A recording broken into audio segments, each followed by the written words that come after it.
السلام علیکم ورحمۃ اللہ وبرکاتہ۔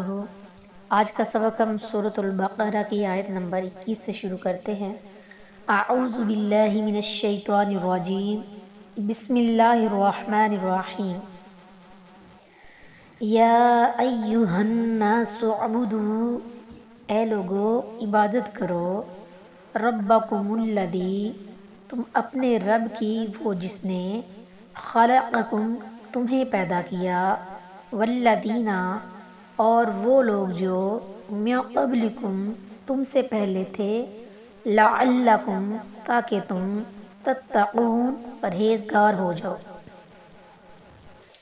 اے لوگو اپنے رب کی عبادت کرو جس نے تمہیں پیدا کیا اور ان لوگوں کو بھی جو تم سے پہلے تھے تاکہ تم بچ جاؤ۔ اس سے پہلی آیت تک تو تمہید تھی کہ قرآن جو ہدایت کا اصلی سرچشمہ ہے، اسے ماننے اور نہ ماننے کے اعتبار سے لوگ تین قسم کے ہیں۔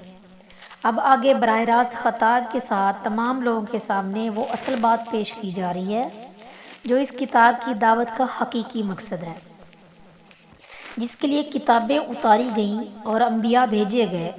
وہ ہے دعوت توحید، یعنی اللہ تعالیٰ کو ایک ماننا اور اس کی عبادت اور دعا میں کسی کو شریک نہ کرنا۔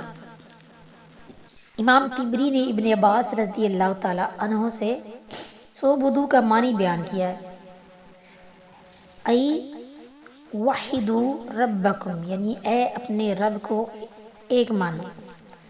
توحید کے لیے پہلی دلیل یہ بیان فرمائی کہ میں تمہارا رب ہوں جو تمہاری پرورش کر رہا ہوں اور تمہاری ہر ضرورت پوری کر رہا ہوں۔ دوسری دلیل اس کی وہ نعمت ہے جو رب ہونے سے بھی پہلے کی ہے، اور وہ ہے تمہیں پیدا کرنا۔ باقی تمام نعمتیں اس کے بعد ہیں۔ اگر یہ نہیں تو کچھ بھی نہیں۔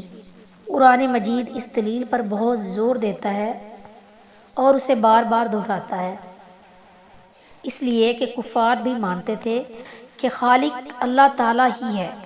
فرمایا وَلَئِن سَأَلْتَهُم مَّن خَلَقَهُمْ لَيَقُولُنَّ اللَّهُ، سورہ زخرف کی آیت نمبر 87۔ اور یقیناً اگر تو ان سے پوچھے کہ انہیں کس نے پیدا کیا تو بلا شبہ ضرور کہیں گے کہ اللہ نے۔